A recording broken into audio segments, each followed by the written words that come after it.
अपने आप को अपने आप से कंपेयर करने वाली सिचुएशन बहुत आइडियल है, बहुत ज़्यादा आइडियल है, और यहाँ तक ना हर ब्रेन नहीं पहुँच पाता। तो इसलिए अगर आप इस वाली फेज़ में भी रहता है ना कि जहाँ पर आप कंपेयर कर भी रहे हैं ना, तो ज़रा ठीक से कंपेयर करें ना, फिर थोड़ा-सा हिस्ट्री में जाके थोड़ी मेहनत करें, अपने दिमाग को थोड़ा-सा थकाएँ, उसको बोलें आ जाओ कंपेयर करना है ना तुम्हें मुआवजा करना है दूसरों से मेरा, तो आप भी ठीक से करते हैं, कॉपी पेन लेके बैठते हैं, उसकी भी हिस्ट्री कंगालते हैं, अपनी भी कंगालते हैं, फिर देखते हैं कि कौन कहाँ खड़ा हुआ है। तो थोड़ा सा अपने ब्रेन को आप थकाएंगे ना, जब उसको डाटा एनालिसिस में लेकर जाएंगे, फिर ये आपको छोटी छोटी बातों पे कंपेयर नहीं करेगा, थोड़ा अपनी औकात में रहेगा।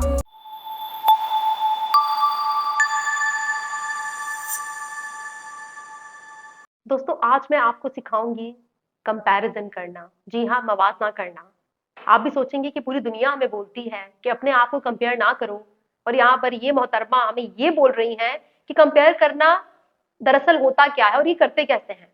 दोस्तों अगर मैं आपसे ये कहूँ ना कि अपने आप को किसी से कंपेयर ना करें या फिर अपना मवाजना किसी से ना करें ना, तो इसका मतलब ये है कि मैं आपसे ये कह रही हूँ कि आप सांस ना लें, आप पानी ना पिए, आप खाना ना खाएं, क्योंकि कंपैरिजन करना यानी कि मवाजना करना आपके ब्रेन के लिए इतना ही नेचुरल है, इतना ही फितरी है, जितना कि पानी पीना या फिर सांस लेना। आपका जो ब्रेन है ना, वो एक कंपैरिजन मशीन है, मवाजना करने की मशीन है। वो सुबह से लेकर शाम तक सिर्फ मवाजना ही तो करता है। सफेद का काले रंग से मवाजना, अच्छे का बुरे से मवाजना, जो भी आपके सामने चॉइसेस हैं उनके दरमियान कंपैरिजन करके कंपेयर करके एक बेस्ट चॉइस अपने लिए सेलेक्ट करता है। तो कंपैरिजन जो है ना वो नेचुरल है, उसको तो खत्म नहीं किया जा सकता, लेकिन सही तरीका क्या है अपने आप को कंपेयर करने का, ये मैं आज आपके साथ शेयर करने वाली हूँ। सबसे पहले तो याद रखें कि जब आप अपने आप को किसी के साथ कंपेयर करने वाले हैं ना, तो पहले ना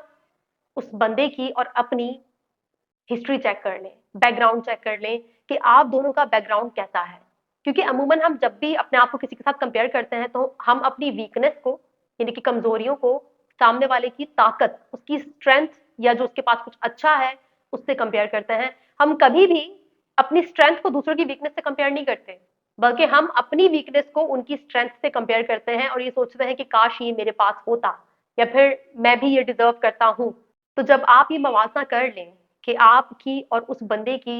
हिस्ट्री क्या है, आप दोनों का बैकग्राउंड कैसा है, क्या आप दोनों के पास सेम जनरेशनल वेल्थ है, क्या आपके और उसके वालिद वालदा या फिर आप लोग के दादा परदादा सेम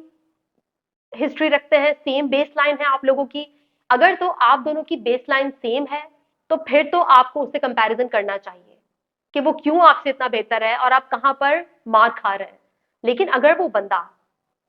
आपसे ज्यादा अच्छी फैमिली से है, उसके माँ बाप, उसके बाप दादा ने काफी काम किया अपनी जिंदगी में, रगड़ा खाया और अब उसके लिए रास्ते खुल चुके हैं, तो फिर जाहिर सी बात है आपका उसका कोई कंपैरिजन नहीं बनता। मिसाल के तौर पर आप अपनी फैमिली में पहले डॉक्टर हैं, लेकिन आपकी क्लास में कोई लड़का है, आपका क्लास फेलो, जो कि ना इतना सीरियस है पढ़ने में, ना इतना काबिल है, ठीक है, लेकिन उसके अम्मा अब्बा डॉक्टर है। आप उस लड़के को देखते हैं कि यार ये सीरियस भी नहीं है, सारा दिन घूमता फिरता रहता है, खाता पीता रहता है और ना इतना अच्छे से प्रिपरेशन करता है एग्जाम्स की, और मैं इतना इंटेलिजेंट हूँ, टॉपर स्टूडेंट हूँ, इतने अच्छे से प्रिपरेशन करता हूँ, लेकिन एंड में जब आप दोनों एमबीबीएस क्लियर करके जाओगे ना बाहर, तो वो लड़का, आप देख रहे हो कि यार वो लड़का उसको मुझसे ज्यादा अच्छी जगह वो जॉब कर रहा है, ठीक है, जबकि मैं इतना काबिल डॉक्टर हूँ, लेकिन मैं अभी तक उसके जैसा ना पैसा कमा रहा हूँ, ना ही मैं उसकी तरह मेरे पास अपॉर्चुनिटीज हैं। क्योंकि जाहिर सी बात है, जिनके पेरेंट्स ऑलरेडी किसी फील्ड में मौजूद होते हैं ना, तो उन बच्चों के पास ना नेटवर्किंग उनकी बड़ी स्ट्रांग होती है। या तो ऐसे बच्चों के अपने पेरेंट्स का अपना हॉस्पिटल होता है, या फिर उनके जो है ना वो हॉस्पिटल्स में या डॉक्टर्स के साथ अच्छे कॉन्टैक्ट्स होते हैं, तो उनके बच्चों के लिए रास्ते बड़े आसान और हमवार होते हैं। तो अगर आप अपने आप को किसी ऐसे लड़के से कंपेयर कर रहे हैं ना, तो फिर आप बहुत जुल्म कर रहे हैं अपने साथ, क्योंकि आप दोनों की हिस्ट्री, आप दोनों की बेस लाइन, जहां से आप दोनों ने रेस लगाना शुरू की है ना, वो सेम नहीं है। वो रेस में आपने बहुत पीछे से रेस लगानी शुरू की है, वो आपसे काफी आगे, बहुत आगे खड़ा हुआ है और वो वहां से भाग रहा है, तो जाहिर सी बात है उसके पास हर चीज आपसे अच्छी होगी। अगर मैं ये कहूँ कि आपके पास टैलेंट है, कि आप मेहनती हैं, हार्ड वर्कर हैं, पढ़ रहे हैं, मेहनत कर रहे हैं, आप एक अच्छे बेहतरीन डॉक्टर हैं, तो उस लड़के के पास जिससे आप अपना मवाजना कर रहे हैं ना, वो किस्मत लेकर पैदा हुआ है, वो किस्मत से किसी ऐसे घर में पैदा हो गया कि जहां पर उसके पेरेंट्स ऑलरेडी बहुत वेल सेटल्ड हैं। दोस्तों यहाँ किस्मत की ना एक बात बहुत इंटरेस्टिंग है, और वो ये है ना कि किस्मत आपको एक लेवल तक लेकर जाती है सिर्फ, उससे आगे का सफर वो आपको नहीं तय करवा सकती। अगर आप किस्मत वाले हैं, आप किसी ऐसी फैमिली में पैदा होते हैं कि जहां पर हर चीज आपको प्लेट में मिली है, तो वो ना आपको एक सर्टेन लेवल तक लेकर जाएगी। अगर आप में टैलेंट नहीं है, अगर आप में वो बात नहीं है, तो फिर आप अपनी किस्मत से आगे नहीं जा सकते, बल्कि आप अपनी किस्मत के गुलाम बन के रह जाते हैं, आप महदूद हो जाते हैं। इसकी सबसे बेहतरीन मिसाल अगर मैं दूं, हमारे मुल्क में बिलावल जरदारी पॉलिटिशियन है। अगर देखा जाए तो एक ऐसी फैमिली में पैदा हुए हैं कि जहां पर उनके लिए पॉलिटिशियन बनना बहुत नेचुरल था, कि जैसे वो सीट उनका इंतजार कर रही थी कि तुम पैदा होकर इस पे बैठ जाओ। लेकिन चूंकि वो कहीं ना कहीं एक टैलेंट नहीं है, वो लीडरशिप क्वालिटीज नहीं है, उनकी पर्सनालिटी में वो चीज मिसिंग है जो हमारे यहाँ की पॉलिटिक्स में चाहिए होती है दूसरों को अपनी जानिब खींचने के लिए या फिर अपने फॉलोवर्स और मुरीद बनाने के लिए, तो वो चीज उनमें मिसिंग है, वो टैलेंट नहीं है उनमें। तो किस्मत से तो वो एक सर्टेन लेवल तक पहुंच गए, सीट उनको मिल गई है, लेकिन जो आगे का सफर है ना वो नहीं तय कर पा रहे। वो चाहे कितनी उर्दू सीख ले,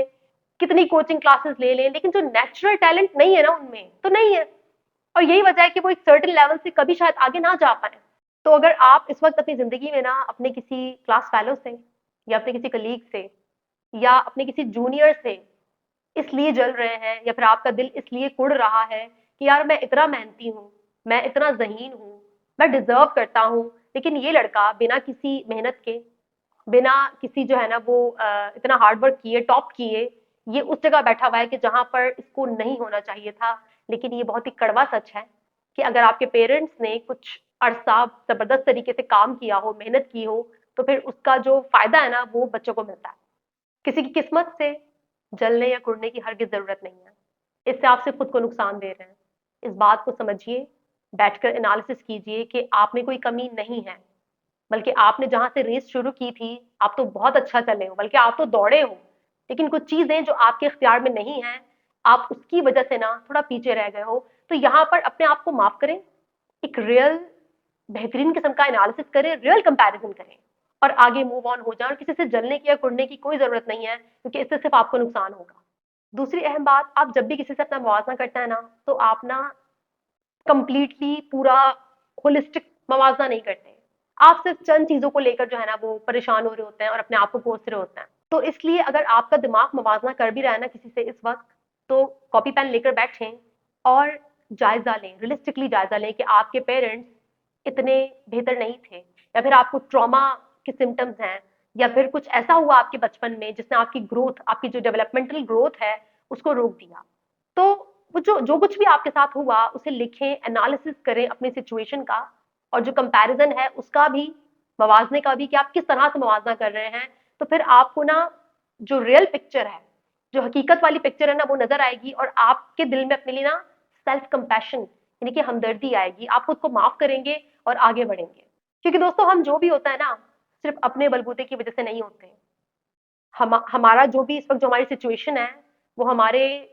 पुरखों की, जो हमसे पहले के लोग हैं, वो उन्हीं का किया करा है। तो आप ये मत सोचें कि आप इस दुनिया में आए तो सब कुछ बस आपके ही हाथ में है। नहीं, आपसे पहले वालों ने क्या किया, वो क्या छोड़कर गए आपके लिए, ये बहुत अहमियत रखता है। अगर वो कुछ नहीं छोड़कर गए और आप जीरो से शुरू कर रहे हैं, तो फिर आपको अपने साथ बहुत ना हमदर्दी से पेश आना चाहिए, क्योंकि आप बिल्कुल स्क्रैच से स्टार्ट कर रहे हैं, बिल्कुल जीरो से स्टार्ट कर रहे हैं। तो यहाँ पर थोड़ा सा ना कंपैशन जरूरी है, वरना आप ना अपने आप को कंपेयर कर करके अपने आप को कोस कोस करना जहनी बीमारियों में मुब्तला हो जाएंगे। और आखिरी बात मैं आपसे यही कहकर जाऊंगी कि अगर अपने आप को कंपेयर करना है ना,